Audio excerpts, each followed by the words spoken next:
চৈত্র সংক্রান্তির দিন বাড়িতে চাল কালাই ভেজে নিয়ে দিলাম পেতনিকে পূজা আর প্রথমবারের মতন খেলাম পাঁচজন। এই নিয়ে আজকের ভিডিওটা শুরু হলো। হ্যালো বন্ধুরা, welcome back to my channel Labani small blog world. সকালবেলাতে উঠে রান্নাঘরে চলে গেছি দেখার জন্য মা আজকে কী রান্না করছে। গিয়ে দেখি মা এখানে শাকটা মাত্রই বসালো, অন্যদিকে আলু আর করলাটাকে ভেজে রেখে দিয়েছে। কিছুক্ষণ পর দেখছি মা এখানে ডালটাকে সম্বাদ দিচ্ছে, তাই মাকে বললাম আমার জন্য অল্পটুকু ডাল রেখে দিও, যেটা দিয়ে আমি করব টক ডাল। মা দেখছি এখানে জেঠি বাড়ি থেকে আম নিয়ে এসেছে, অন্যদিকে মা কিন্তু এখানে তেতো ডাল করছে করলা দিয়ে। আমার কিন্তু প্রথমবার খাওয়ার ইচ্ছে হলো টক ডাল। তারপরে মা এখানে একে একে সমস্ত কিছু ভাজাভাজি করে সাজিয়ে রেখে দিয়েছে, যাতে মেয়ে একটু সুন্দর করে ভিডিও করতে পারে। মা কিন্তু সকালবেলাতে যা যা রান্না করার সমস্ত কিছু রান্না বান্না সেরে নিয়েছে। আমি এদিকে স্নান করে বসে পড়েছি চাল কালাই ভাজার জন্য সমস্ত কিছু জোগাড় করতে। তো এখানে আমি একে একে চিড়া সাথে আরও অনেক কিছু নিয়েছি, কী নিয়েছি ভুলে গেছি। তো যাই হোক, সমস্ত কিছু জোগাড় করে নিয়ে আমি এখন রান্নাঘরে যাব সমস্ত কিছু ভাজার জন্য। আর যেহেতু চৈত্র সংক্রান্তি, যেটাকে আমাদের মধ্যে দোমাসির দিন বলা হয়, তো এই দিনে আমাদের বাড়িতে কিন্তু নানান রকমের চাল কালাই ভেজে নিতে হয়, যেমন চাল, চিড়ে, বাদাম, মটর, আলু, আরও অনেক কিছু। এই সমস্ত কিছুকে আমি কিন্তু শুকনো খোলায় ভেজে নিয়ে রেখে দেব, তারপরে আমি দেব পুজো, তাও আবার পেতনিকে।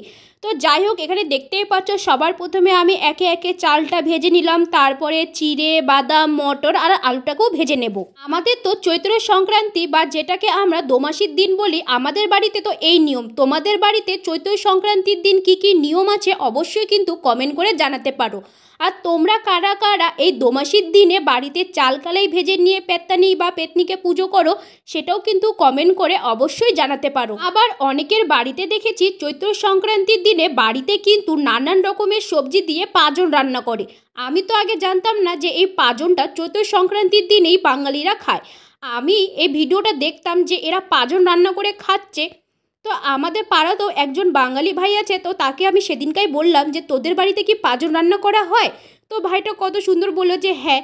তাই তার কাছে আমি আবদার করেছিলাম পাঁজন খাওয়ার, আর ভাইও আমাকে বলেছে যে সে আমাকে পাঁজন এনে খাওয়াবে। তো যাই হোক, এখানে দেখতেই পাচ্ছ একে একে কিন্তু আমার সমস্ত কিছু ভাজা হয়ে গেছে, শুধু আলুটাই ভাজা বাকি ছিল। তো সেটাকেও ভেজে নিয়ে আমি কিন্তু সোজা চলে গেছি পুজো দেওয়ার জন্য। সাধারণ দিনে আমি যেভাবে বাড়িতে পুজো দিই, তো সেভাবেই ঘরের পুজোটা দিয়ে নিচ্ছিলাম। আর মা কিন্তু আগের থেকে ঠাকুরের বাসন মেজে ধুয়ে সমস্ত রেখে দিয়েছিল, তাই কিন্তু পুজোটা আমি তাড়াতাড়ি দিতে পেরেছি। আর এই চাল কালাই ভেজে নিতে আমার কিন্তু বেজে গেছিলো 12টা।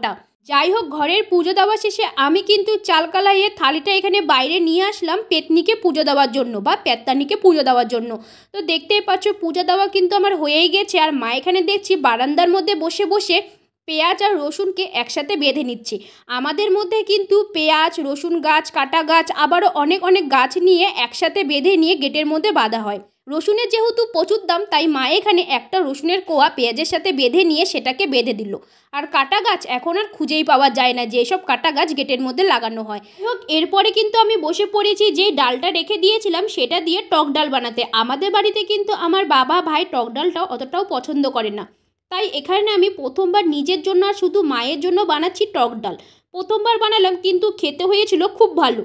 আর তোমাদের বাড়িতে চৈত্র সংক্রান্তি বা দোমাসির দিনে কী রান্না করা হয়েছে অবশ্যই কিন্তু কমেন্ট করে জানাতে পারো, নয়তো একটা ফটো পাঠাতেই পারো। তো যাই হোক, আমাদের বাড়িতে কী রান্না করা হয়েছে বা কী রান্না করা হয় অবশ্যই সেটা তোমাদের সাথে এখন শেয়ার করব। সবার প্রথমে নিয়েছি ভাত, সাথে নিয়েছি টমেটো, শসা, লঙ্কা, বড়া ভাজা, আলু, করলা ভাজা, শাক ভাজা, তেতো ডাল আর টক ডাল। আমাদের কিন্তু বাড়িতে নিয়ম আছে 13 রকমের শাক ভাজা খেতে হয়। আর এখন যেহেতু এত শাক কোথায় খুঁজে পাবো, তাই এখানে মা শুধু 2 রকমের শাক একসাথে মিলিয়ে ভাজা করেছে।